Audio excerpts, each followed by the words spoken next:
Welcome to the UpLevel Podcast, my friend Kendra. How are you? It's been too long. Happy to be here. Yeah, it's been way too long. I'm thrilled to be here. So thank you for having me, and thanks to everyone who's listening. It's gonna be a good time. It's going to be a good time. We're not going to just talk about the ROI of coaching in the workplace, because Kendra is one of the most dynamic leaders, humans, and she lives a big life.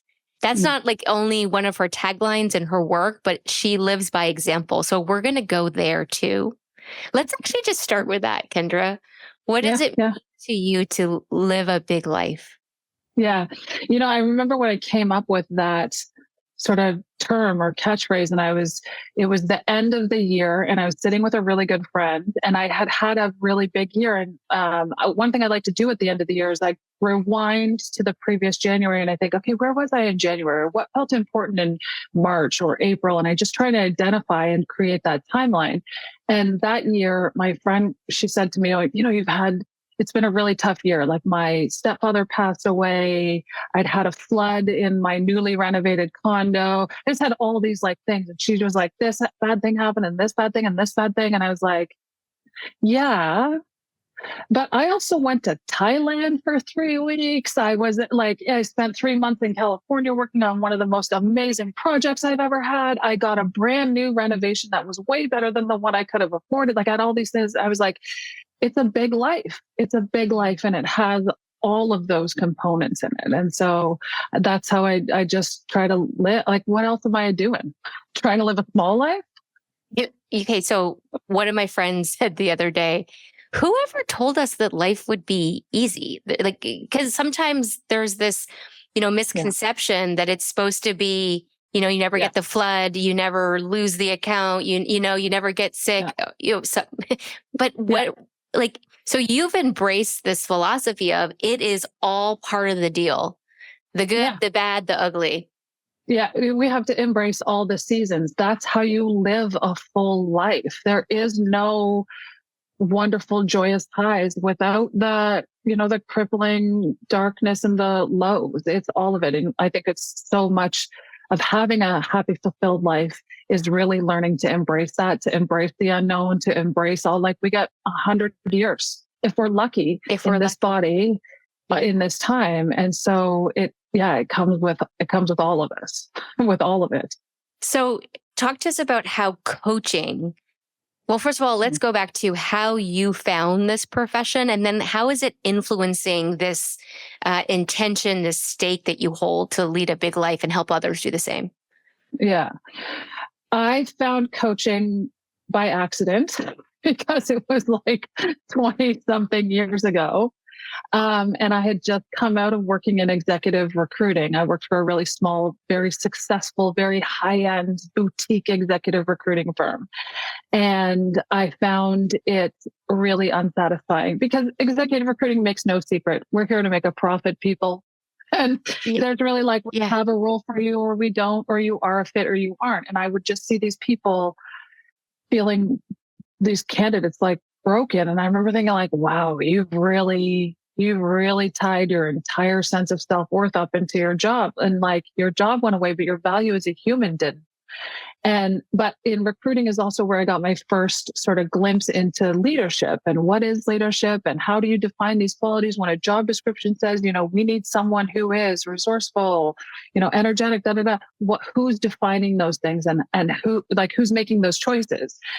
And, I was disappointed to find out that at the time it was just a bunch of old white men. And so I moved from executive recruiting into big consulting, and I went to work for a really big human capital consulting firm. Yeah. And I didn't even know what human capital consulting was. Yeah. Or executive career transition, because that's the line of service that I moved into. And I didn't really know what any of these words meant. Like, I still am not sure what is human capital? Like, what a ridiculous title. Yes. Yeah.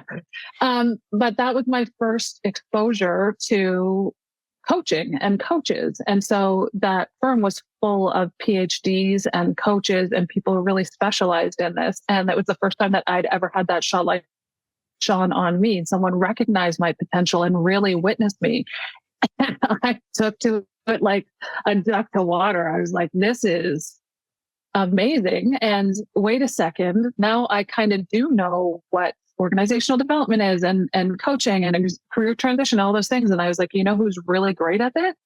This guy. Yeah. I come from a really complex, traumatic childhood background.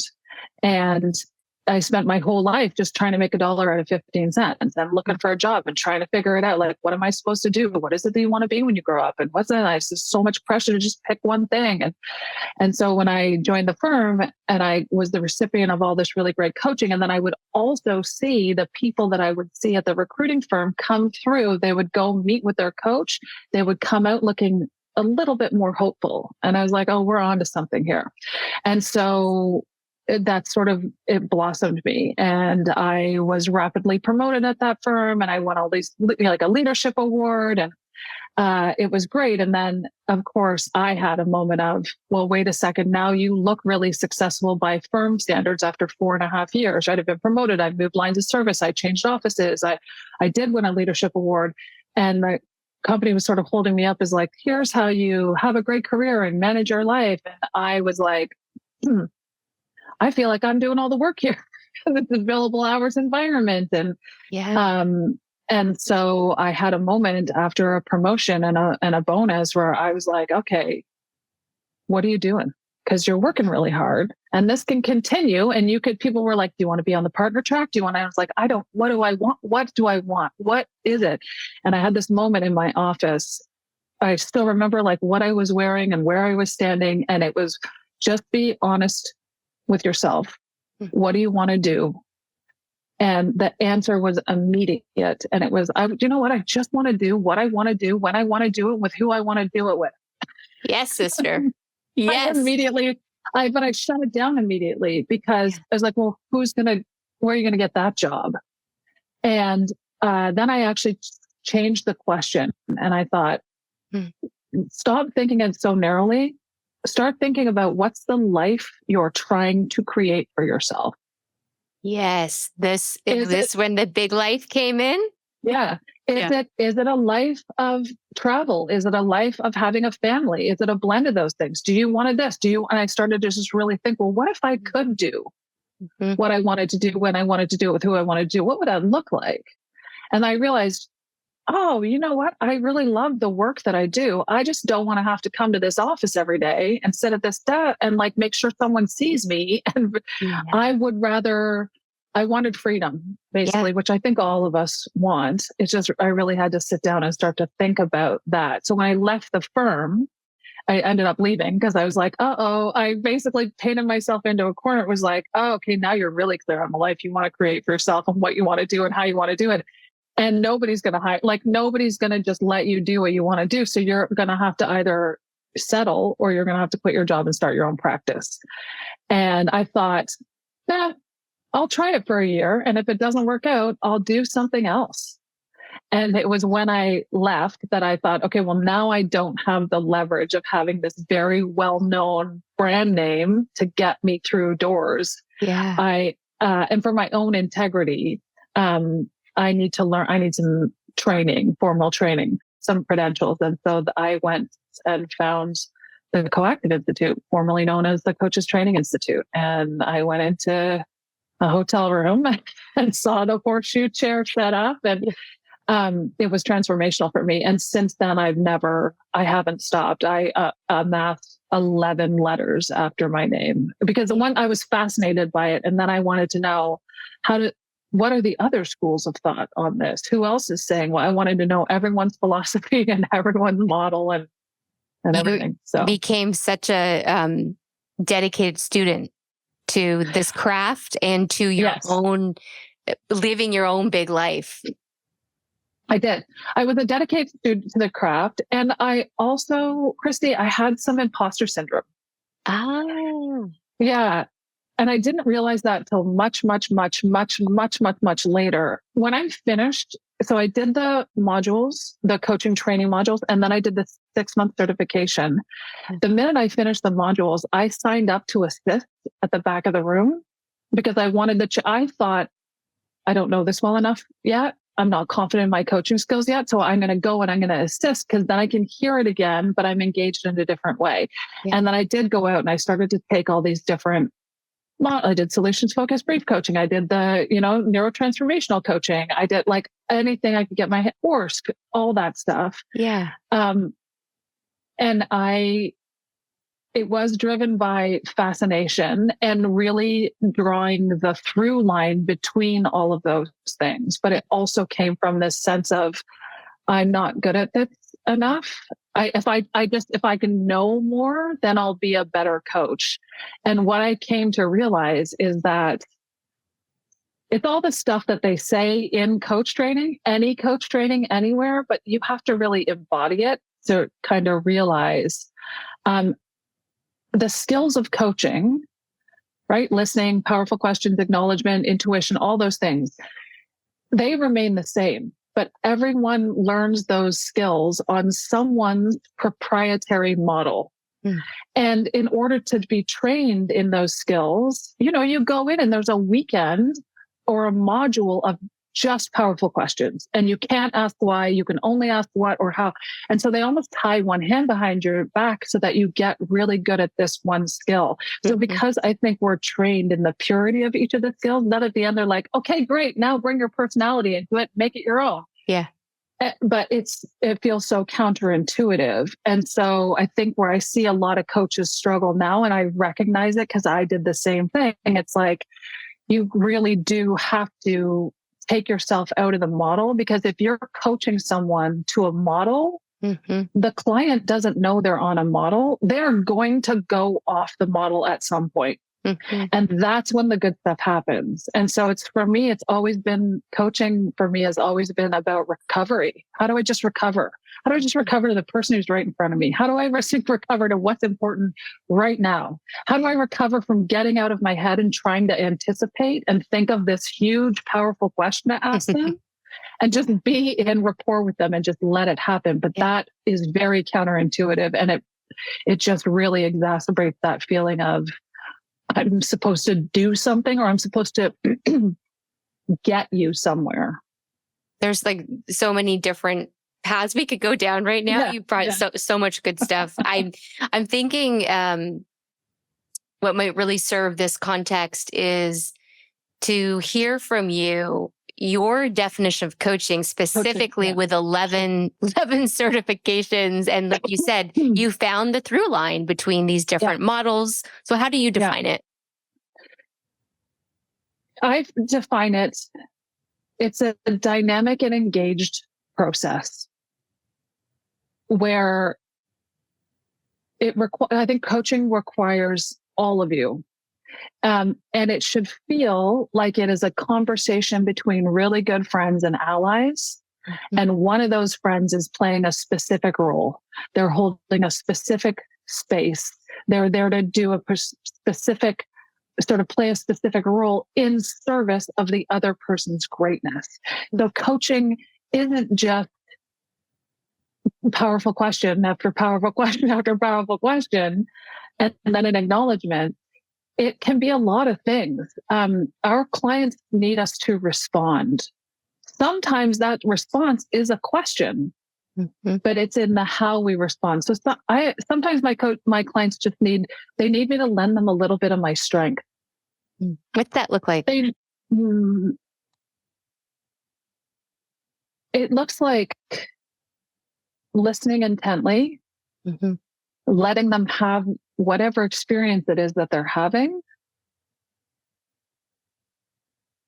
and reminding them in the moments where they feel stuck, or there's that moment where they could be recruited into their fear, into a default pattern, into the problem again, to call them back, or to point them to shore, or remind them who they really are.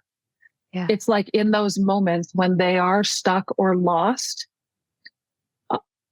I have to hold the space for and sometimes give voice to their higher self or their best self or their higher consciousness, whatever term we're giving, just remind them, no, that's your fear talking. I might not say it that explicitly, but that's sort of lending them my strength. You may not know this right now about you and how amazing you are, but I do.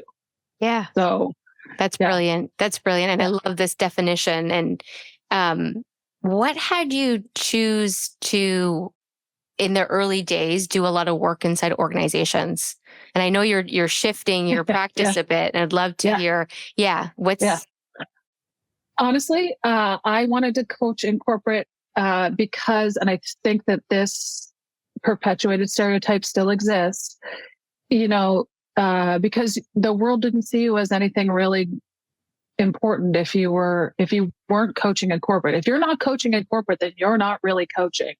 There is still, I think, a big stigma and a lot of confusion around. I still go, well, are you an executive coach? Are you a life coach? Are you a performance coach? Are you a business coach? Are you that's like, I don't care what you call me, but there is this, some dissonance between coaching in corporate and not coaching in corporate. So I wanted to coach in corporate because I wanted the credibility and I wanted the money. Yeah. I hear you on that. There still is. Yeah. I think there still is, some disparity around fees and stuff. But I went because that's where the money was. Yeah. And so how has your practice morphed? Because I know you're stepping into a new iteration.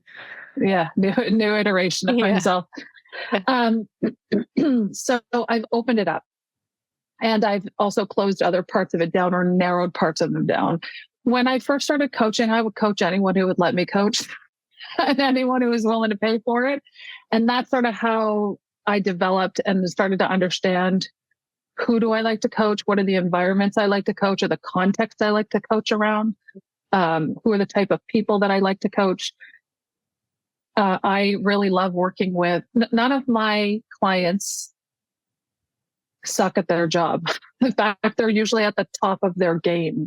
Yeah. And so I work with a lot of highly ambitious, highly successful, highly capable, responsible people.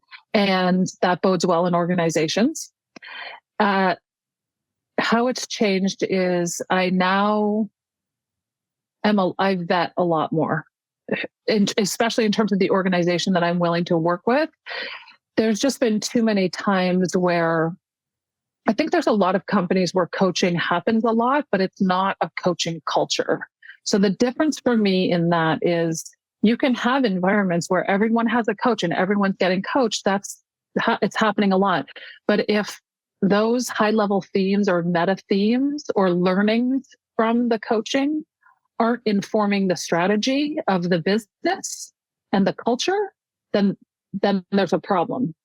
You're right. You sort of capped yourself off.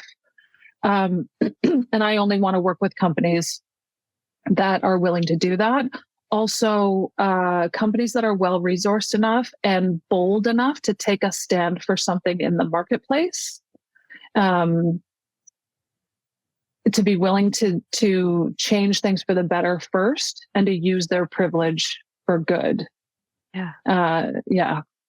So I still work with corporate clients or like corporately funded executives. Yeah. I also work with executives who prefer to pay me out of their own pocket. They prefer to self-fund. That I've actually, just in this year alone, I've had a few more clients than ever before convert to say, actually, my company does want to pay for this, but I would rather pay for you out of my own pocket. It eliminates the middleman. Yeah. And it keeps things a little bit clean. Another reason why I moved out of corporate a little bit is because I had one too many times where the organization would come to me and say, how's so-and-so doing their coaching? Or what do you think they need? Or what are you talking about and that's none of their business. If you want to know those questions, ask the person who's getting the coaching. They're the person who's best able to comment on that. I'm not a doctor. I just play one on television. So I was like, I would be making all this progress. My client and I are having conversations that most of the time don't have anything directly related to an issue or a quote unquote problem at work. Mm-hmm. But the type and the depth of the coaching that we're doing has a positive impact on things that they have to do at work. Right. But so we'd be having these really fantastic conversations. The client's getting a lot. They're learning. They're growing. They're getting even better at their job. And then all of a sudden, knock, knock, knock. So can you show us some metrics, or how many hours did you meet for? And I'm like, are you kidding me? Like, that's one thing that needs to change for sure, is how we measure and reward and compensate coaching. Well, in your experience of this, what have you seen are some of the I guess the measurements or the results that come out of working with people inside organizations? What are you seeing? So I had a conversation with a big consulting firm, a different big consulting firm reached out to me, one of the big five, to do work. And they really were like, we love everything that you've proposed. And then they said, can you break down your hourly rate? And I took it as an opportunity. Okay, here we go. I'm going to articulate this. And I grew up in a billable hours environment, and I coach people who work in billable. My corporate work is almost exclusively finance or legal. And so I really understand that. And how I responded to them was to say, it's not the coaching itself, it's what's possible. And so a lot of the times, the benefits, the outcomes, the results, the positive things of that time that I've spent with the person, they continue to unfold long after I've left the room. Yeah. And so you can't, believe me, I said this you don't want me to charge you, right? Yeah. Because you will not be able to afford it. If I had to pack all of that, pardon me, into an hourly rate, your jaw's gonna hit the floor. Yeah. Yeah. Yeah. Yeah. Yeah. So I think there needs to be a shift away from, or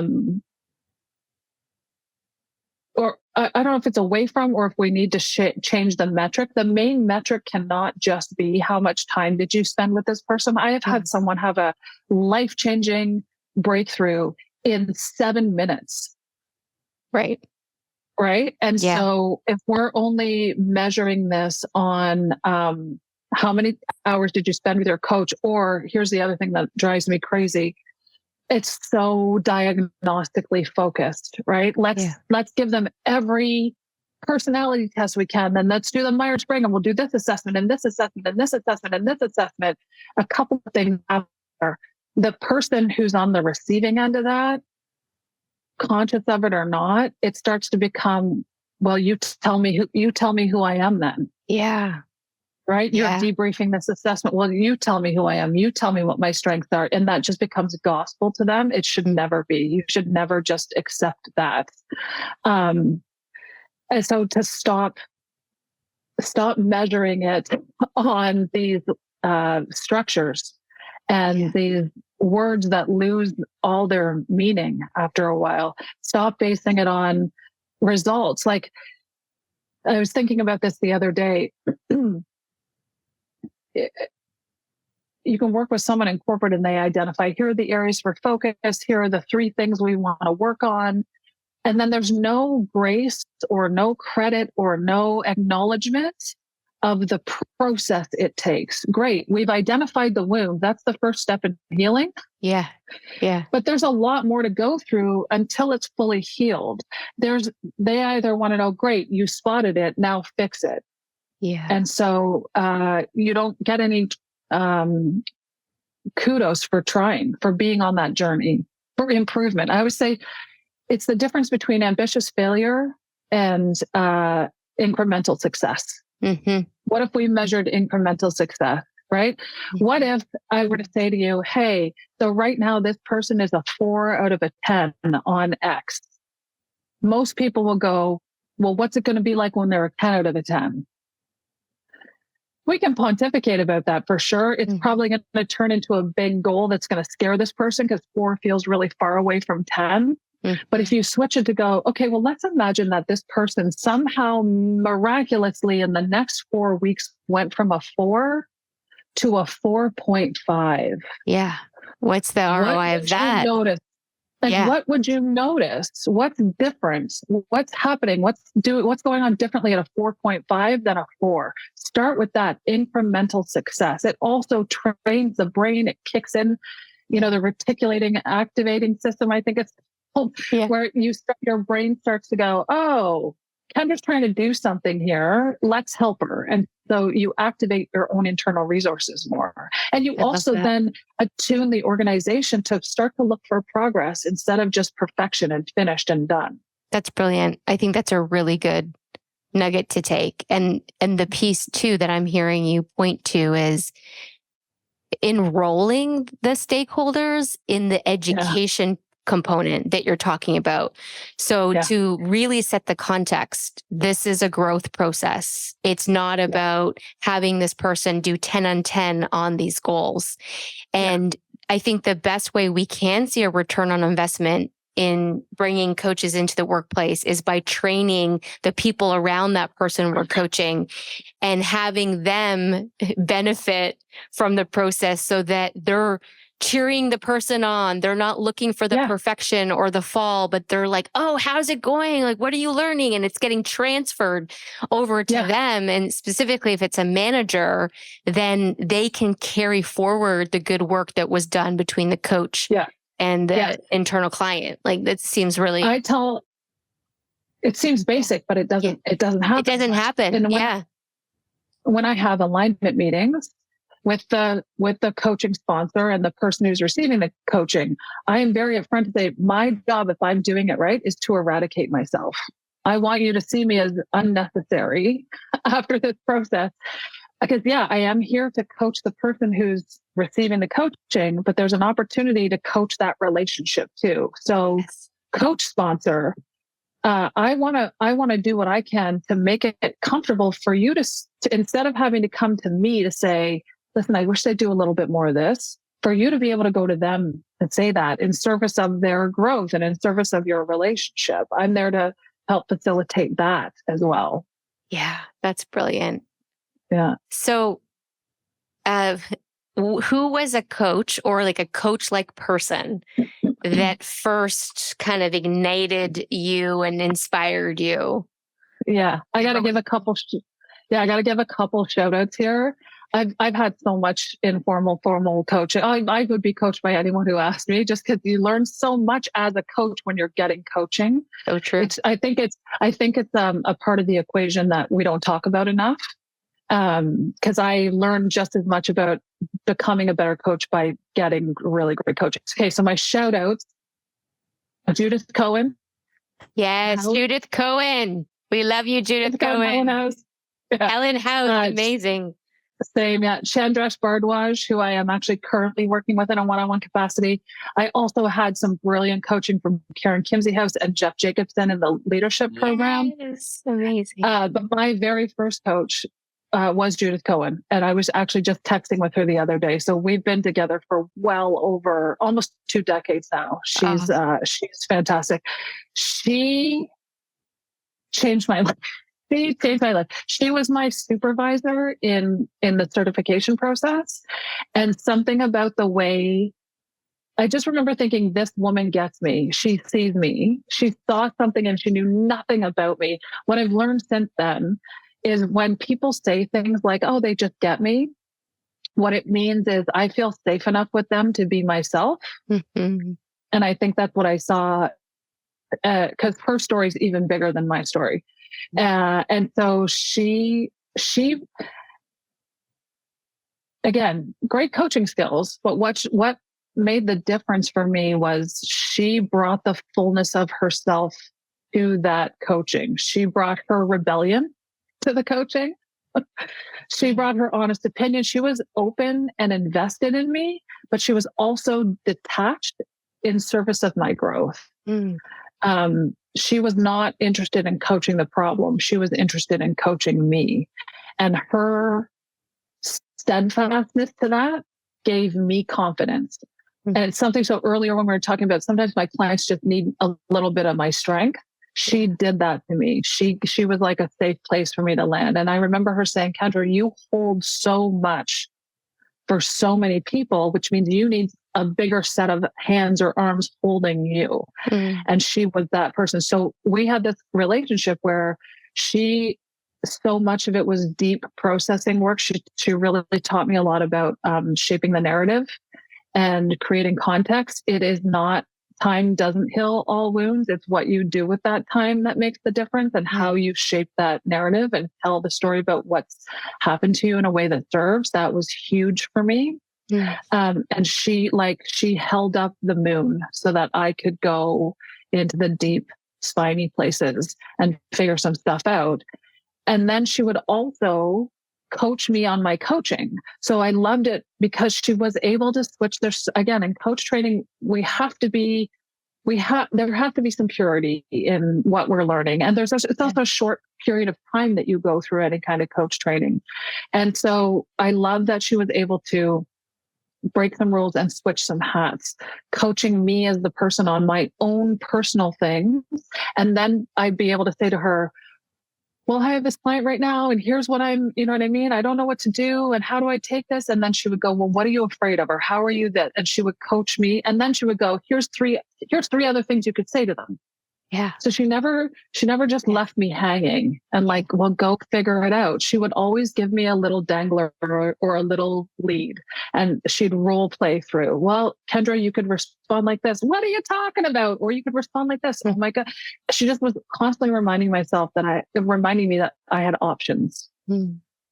Yeah. She's a brilliant human, and she's amazing. Yeah. It's so cool to hear how much of an impact she's had on you, and in so many ways. Yeah. Yeah, for sure. Tell us about, so on the flip side, a coaching moment for you when you're working with somebody where they maybe had a big breakthrough or aha, in confidence, like what you can share, but somehow how you used these tools and skills to support this person. Yeah, I thought about this. It's so hard. I feel so blessed and privileged that I have so many examples that it's hard to pick just one. Amazing. Yeah. But back to like, how do I work with clients? What do I think is the ROI for them is people need an opportunity to step out of the problems they're facing in their lives and look at them from a different perspective. That sounds like a really intellectual thing to do. It makes a lot of sense, but it's really hard in application. So I'm that person. And for me, a lot of it is role play, which most people say they hate, but they really do. People are dying for a chance. Like, can I just try this on for you? I have to go have this conversation. Great. Say it to me first. Right. So a lot of it is role playing, reframing, and really looking at, okay, well, if you did say that or do that, what are the potential consequences? What options are you giving yourself? So it's a lot of helping them see beyond the corners of their desk. And then there's an equal piece around validating them. So the example that I can think of is actually the most recent one. Last week, I was speaking with a client and they were talking about, they're on there's so many levels of executive teams here, right? So there's the executive team, and then the leadership executive. Anyway, there was one level above her. And, the sort of situation was, well, the more senior executive team keeps making these promises, and they keep, saying they're going to include us in the decisions, or they're going to, make the right choice. They're going to do this. They're going to back us. But they keep not doing that. And point it out, and they say sorry, and then they promise again, and then the same thing. It's just a reoccurring pattern. And last week we had a call, it happened again. And this time I realized it's just never going to change. It's just never going to change. They're going to keep saying all the right things and doing the same thing that they've always done. And it was a breakthrough for her, because I actually applauded. I was like, I'm so happy you're finally here. Yeah. You have realized that this is not your circus. These may be some of your monkeys, but they're not all your monkeys. And as soon as you can remember that you are just an observer of the circus. Yes. Sometimes you have to go in and you have to play a different role, right? You may have to be the ringmaster or the monkey tamer. You may have to stick your head in a lion's mouth. But the ability to step back and detach from that and observe it. And then I asked her, what shifted? What's changed? Like what I wanted her to, I wanted to articulate it for her, but I learned, what's in this for you? And it's just been a game changer in terms of her own, I think, sanity, energy, enthusiasm. The best part of banging your head against a brick wall is how great it feels when you stop. Yes. And I think that this is such a great example of one of the benefits of coaching is people have opportunities like you've provided to look at the situation from different perspectives and then consciously choose. Do I want to still keep banging my head against a wall, maybe trying to change another person or change the circumstances? Or do I want to choose to either accept the way it is and navigate it? Yeah. Or maybe the other choice is, I don't want to be a part of this. I'm going to go somewhere else. So I think that's an ROI right there, because when you have people where their light bulbs are going on for themselves and they are truly leading themselves, that's what we want. That's what we want. Yeah. We don't want people out there feeling like this is being done to them. Yes. Here's the other thing I think that comes up as you were talking, Christy. I'm so with you. We need more people to be in conscious choice. The part of the ending of that statement is you never just make the choice and then it's done. There's the decision and the choosing, and then you have to keep choosing. It's a choosing process. So I'm like, okay, you have to decide this. You have to make a conscious choice. I'm not going to live like this anymore. I am going to live like this more. The rest of it is recovering. We have to recover back to that choice and then start making little micro nano choices that align with that. And that is where the real quote unquote work is. And it's where most people turn back because it's a grind. It's not easy. It's not for wimps. It does require fierce determination, fierce longing, and a constantly reminding yourself. It's an energetic input or output. It's an emotional output. There's so much you have to grieve the thing you're saying goodbye to, that you have to step into the unknown and create the thing that you want, but maybe doesn't exist yet. So there's so much in that. And I think society trains us as well. You just have to make conscious choices. You just have to decide once and for all. Yeah. Even that. Just decide once and for all. Like I wish. That's the movie version. Yeah, totally. That's the Hollywood. I was going to live happily after, and I did. Yeah. No, you're right. And that's another benefit of having a thought partner like a coach, because they can be that mirror that when, you don't choose it sometimes, because that's human to fall back into old patterns. Great. What's that like? What do you want now? So where are you now with this? And hold you accountable. Yeah. And a lot of, so back to my point around like my clients will sometimes they need some of my strength. Another big piece that I'm doing with almost every client all the time is, okay, how are you sourcing courage? Where are you getting strength to go through this windstorm? Yeah. Where are you centering? How are you coming home to yourself? Where are you grounding into? That's the spiritual work. That's the self-mastery work for me. My coaching is always a blend of that. That's the thing that I need to address first. And then we can talk about the thing that's actually happening. That's the least interesting part. I want to know, where are you sourcing courage? How are you transmuting your fear into something useful for you? What's that internal process that you're going through? That's the ROI on coaching. Do you know how many times I've said to clients, listen, I know, Rita from accounting is getting on your nerves. But here's the thing. There's thousands of Ritas out there. You're going to find another boss like this or another person like this.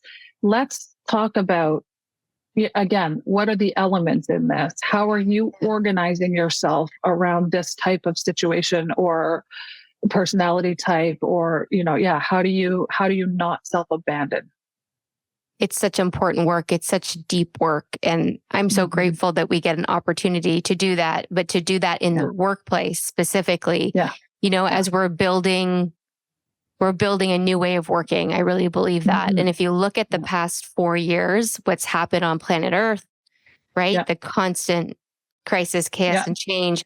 What are you noticing are some of the shifts in the workplace and with your clients as it relates to consciousness, coaching, using these kinds of spiritual practices? Yeah. It makes me very excited, even though it's highly uncomfortable and very hard to watch and be a part of a lot of what's happening in the world. I do believe that the arc of the universe is long, but it always bends towards justice. So there's a lot of systems right now that are crumbling, that were toxic and that need to crumble or we need to rewrite some universal laws about some stuff. And so what I see happening right now is a couple of things. I think there's a fight for control happening. Yes. Especially around return to office, that has nothing to do with productivity and everything to do with control. I think things like loyalty are being questioned. Groceries are expensive, man. I need a second job. Like, why can't I have a side hustle? What is that? Especially around that. A lot of people now are even just looking for the side hustle or something else because people are longing to have a creative experience with life. Yeah. And we live in a society right now, especially at work, that demands creative results, but requires, you know what I mean? Productivity and discipline and just keep pressing that button, press that button, press that button. And so people are starting to feel that. And I think they're starting to rebel against it. Yeah. And I also think what needs to happen and what is happening, where this is leading to, is we're decentering work. Somehow work just became the center of everyone's universe. And there's so many people that are stressed out, worried about finding their purpose. People like you and I, Christy, we're the exception to the rule, where my work and my purpose it's a braid.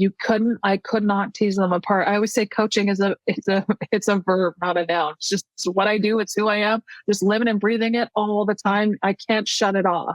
Yeah. And so I think a lot of people, there's that expectation, right? Find what you love and you'll never work a day in your life. That's not how life works. And this whole, I have to find purposeful work or meaningful work.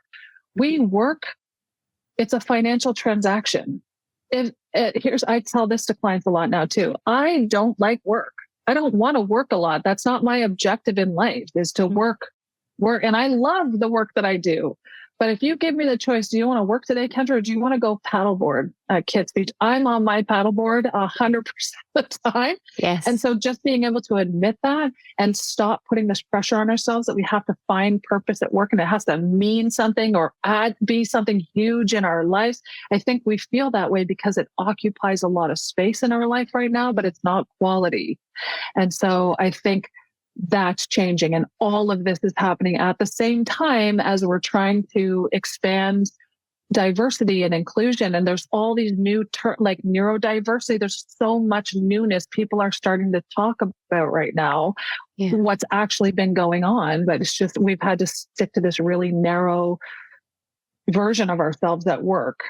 And how is coaching helping work become decentralized or like not the main focus for us? Yeah. I think it's coaching helps through helping people get clarity around what is the life they're trying to create for themselves, validating that, and then thinking about work. It is a part of life. There's not a lot of us that can afford to not work. And so it's really thinking about less so what do I want to do? What's the one thing? What's that thing, that one magical career solution or job or title or whatever, to what role do I want work to play in my life? Mm-hmm. How much of my life do I want it to take up? And what are the pros and cons, the trade-offs for that? And just, it's a real sorting through process. What's the life I'm trying to create for myself? And I think coaching really supports people in getting clarity around that, in understanding consequences and understanding options that they have, starting to become really creative with it. And to sort of take action on it.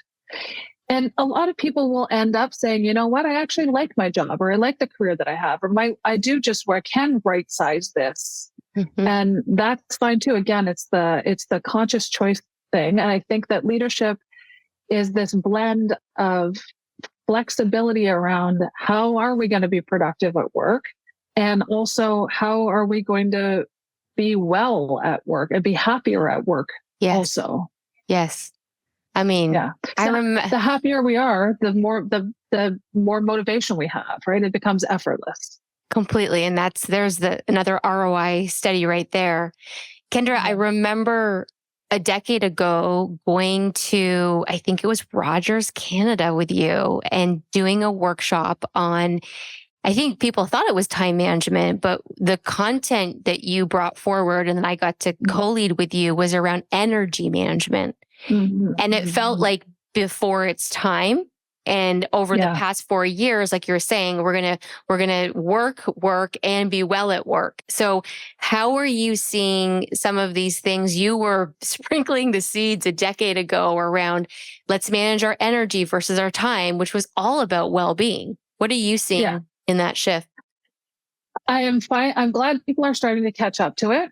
And as a thing, it's not the amount of hours that we work that creates value. It's the energy that we bring to those hours that creates the energy. And so I think people are becoming a lot more aware of what is energy. Like we tend to think of it as an integrated whole, right? I have energy or I don't.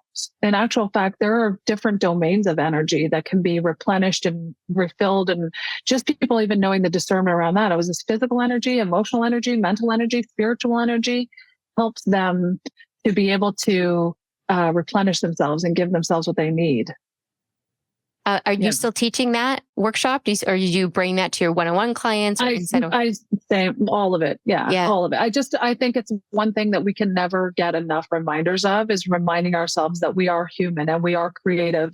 We're not just robots and productivity machines. And so, I still bring all of that. And I still think that there is a large focus on mental energy. A lot of what goes on is about creating capacity, about helping people focus or helping them concentrate more.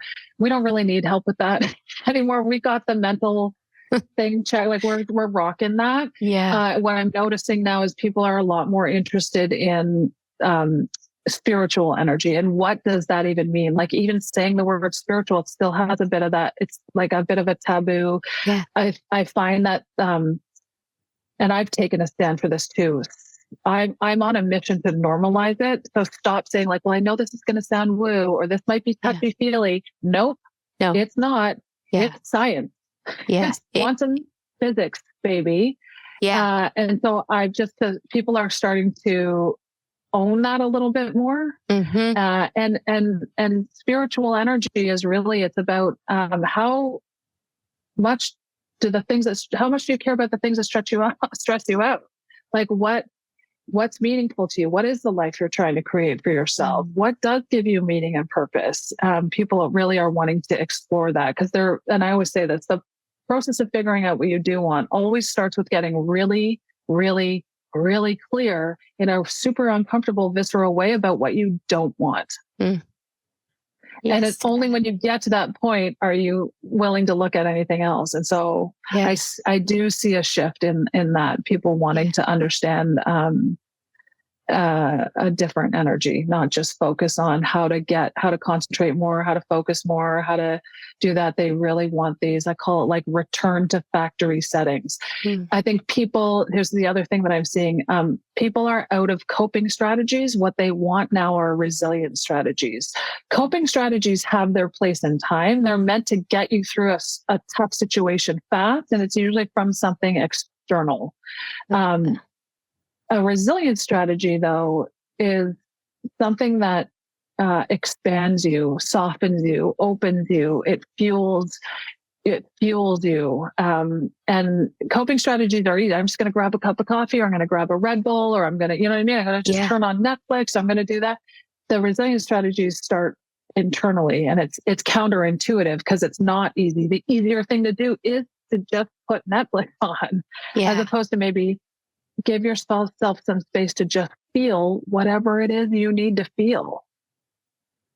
Brilliant. It's so brilliant. Yeah, sit with those things. Yeah. And I really agree with you. There is a lot more openness to these kinds of conversations in the workplace. And recently at UpLevel, we've been talking about with different teams across a large organization, the concept of head trash, right? And the coactive models like saboteur, inner gremlin, right? There's so many different terms. And I mean, a decade ago, people would be like, no, we can learn some communication skills, but we're not going to talk at work about our self-limiting internal dialogue, and then work for ways to harness it and then share it with colleagues. So there really is, and I saw it really peak in the pandemic. There was a lot more opening for us to go deeper in this work in the workplace. And I believe that's a big part of the ROI that we're going to see. I do too. And it's already starting. You can see some of the language shifting, heart-centered leadership, heart-based leadership. People are talking more about that. And in the last 4 years, what I've seen another shift is people are looking to ascend the mind. They're like, I'm in my head. I know what's going on up there better than anyone else. All those monkeys are chattering. They need to actually step completely out of it. And they don't know how. I didn't know how. I had a breakdown in 2022 in a hotel room in California. I was like, I want to crawl out of my own skin because I can't stop thinking about this thing, right? I can't get out of I can't put it down. It was like, I was on like a record on skipping. Yes, the loop. And I couldn't, and that's when I first reached out to Chandrash, and I'm like, I got to get, what's this conscious meditation program I got to get out of this. Like I meditated for a decade straight, but it was really like counting backwards from one to all those things are still engaging our thinking mind. There is measurable intelligence in our heart and in our gut. So if we're only working with our cognitive channel, we're leaving 2/3 of our intelligence and our resources on the table. And I think people now have gotten to that point. If for no other reason, then there's no other option. This can't be all there is. Yeah. Tell us just a little bit either about that meditation process, or I know you've done your embodiment and somatic studies as well. How are you bringing that? Well, first, how do you use it for yourself? But then how are you bringing that into your coaching? Yeah, I did do quite a bit of somatics training. I'm trauma informed. I've done breathwork facilitator training, I love it because I also did back in the day all the neuroscience training. So it's like that. I have the intellectual understanding of it, and now I have the lived embodied sense of it. Amazing.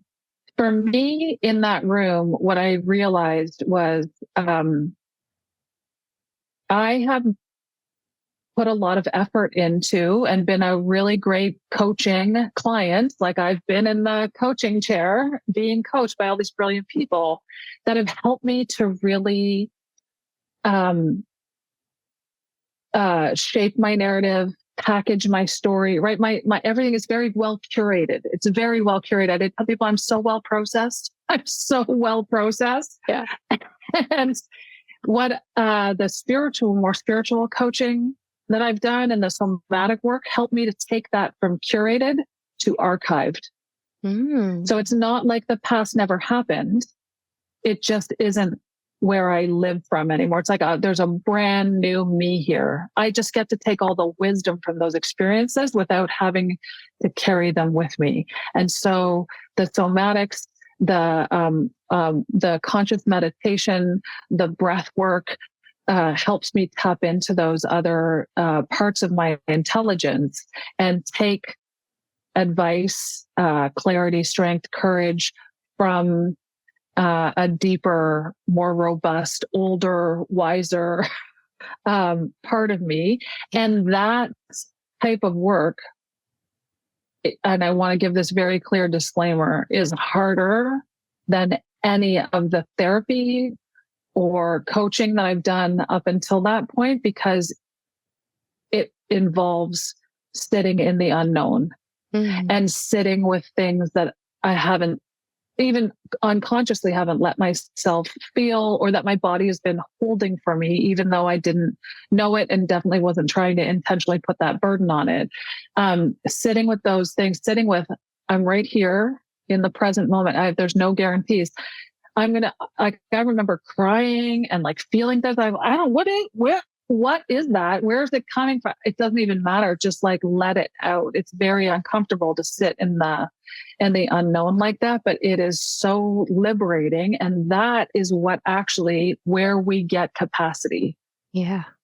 We get the capacity because all of a sudden we can tolerate more.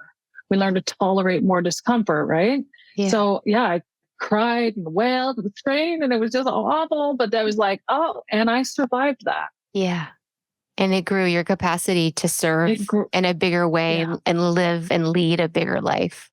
Yeah. Yeah. Yeah. And this is what we want in the workplace. We want leaders to have access to this kind of information, training, experiences.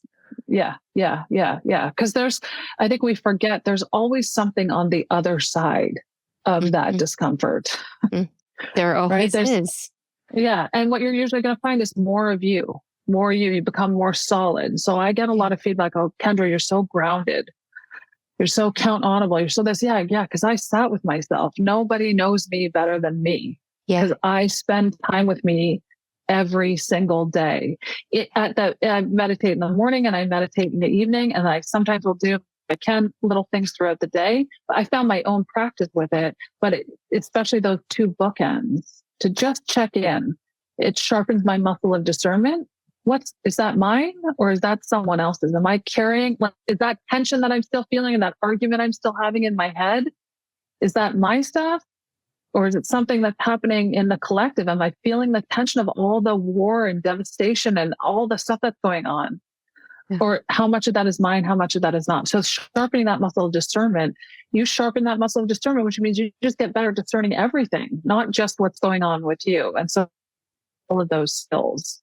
Beautiful. It helps me also, you can start to learn to attune more to, a lot of leadership training is about communication and it's so much more. Your things like, let's read the body language. Man, it's so much more than what you're doing with your body. Like you're reading their fields, right? That we have a magnetic field. We don't end at our skin.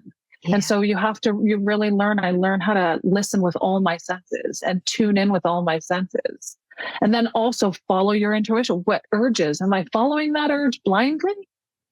Where did it come from? Or is this you start to know, oh, this is my intuition. Oh no, that's just a weird urge I have right now. Like it's very fascinating. It opens so much up when we're willing to clear the channel and start operating from the neck down instead of just from the neck up, which is what we've been rewarded to do for so long. It feels scary. It feels uncomfortable.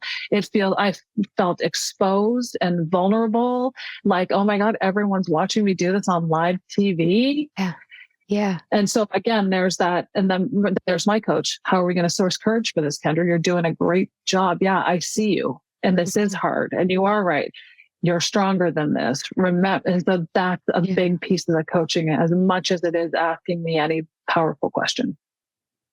UpLevelers, are you getting super stoked and excited from like all of this wisdom from this beautiful person, this really committed coach? How can people find you? Because they're going to want to work with you after hearing everything that's like part of your experience, your lived experience, and that you can offer. Thank you. So you can find me on my website, KendraReddy.com. It's Reddy. I would love a follow on the socials as well. I'm on LinkedIn and Instagram at the same handle at Kendra Reddy. I do actually at the moment have 3 openings for one-on-one clients. Ooh, get it while it's hot. It's not for everyone. But if you're listening and you're intrigued, like reach out and we can have a conversation. Because I'll tell you, if it's not me, I probably know who it is. I also still do leadership development trainings in organizations, but like this, I speak about listening. I train in listening, but I do it from this attuned way. It is a blend of intellect and somatics. And then the other thing that I've opened up in my practice just in the last year is keynote speaking. Because I want more people to know more of this and have access to it. And so I do a lot of speaking and appearances, and I'm available for all of that too. And you might see Kendra on your local breakfast morning show or on a talk show. She's getting out there. She's doing really great work and spreading this gospel, if you will. So thank you for your commitment to your own big life, and then being a model for others to lead that way and live that way. Kendra, I've always been I've always been really inspired by how you've chose to walk the talk and live what you speak. So thank you. What's your that means so much to me.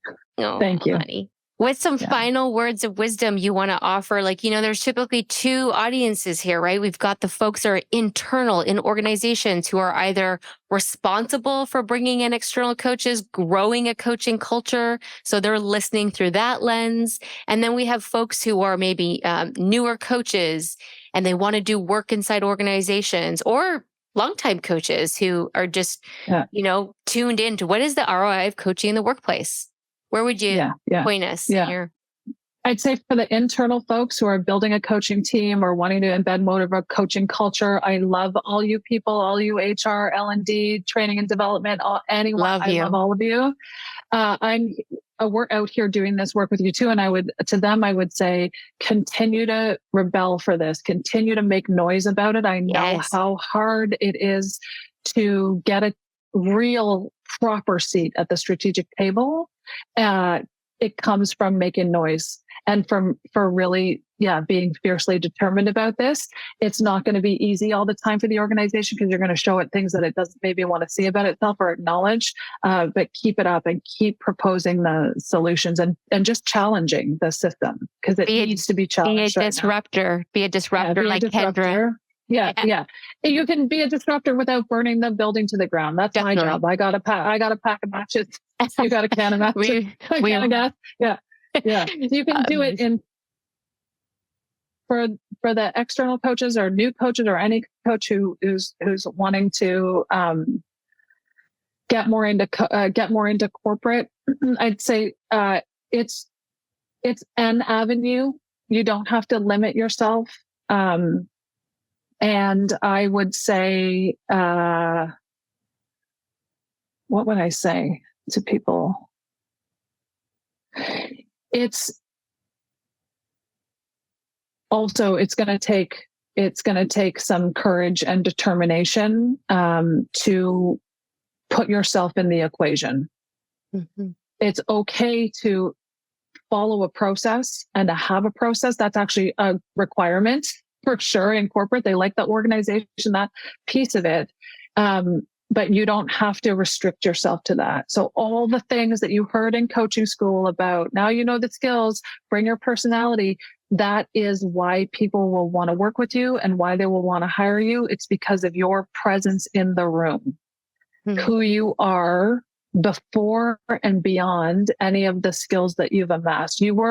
Chances are, if you went out and you spent the time and money to get trained as a coach and certified as a coach, you were a coach before any of those things happened. Yes. So remember that and bring that, because that's what clients want to connect to, is you in your rawness. Beautiful words to end on. Thank you, Kendra. Thank you for this wisdom. And UpLevelers, that was a good one, right? See you on the other side.